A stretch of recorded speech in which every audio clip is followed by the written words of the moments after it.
We will be listening into military veterans working in the clean energy industry to discuss the importance of preserving critical tax credits that are driving America's clean energy boom.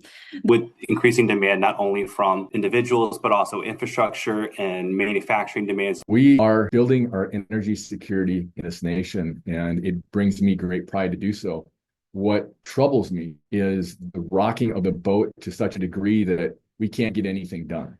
We developed really good jobs. I went from 20 some jobs to over 60 jobs. And those are good paying jobs for people and their families. We need that stability in the industry, in the investment world, so that we can continue going forward. You're going to see a good tranche of utility scale projects get cut immediately. We're already seeing a solar manufacturing plant that just laid off all of its employees. We're just going to see a huge pullback from investments inside of advanced manufacturing here in the US. And we're going to see those jobs to other places in the world that are going to produce this, and then we'll go source it from other places instead of doing it here. Typically, veterans represent 20% of the utility workforce. So if we're not investing into the clean energy and the utility scale and utility transmission, we're just missing out on huge opportunities of veteran jobs. This is a math problem, right? This is a question of output.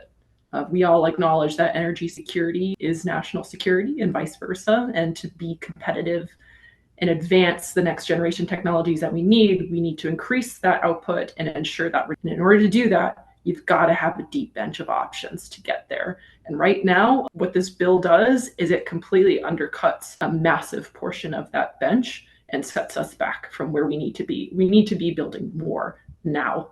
This bill is all about going backwards in time and hoping for the best. And one thing we know as veterans is hope is not a course of action. Our concern is a scorched earth policy that's kind of going forward here to just quickly and radically get rid of the benefits that solar has been bringing to the country as a whole and what we're doing.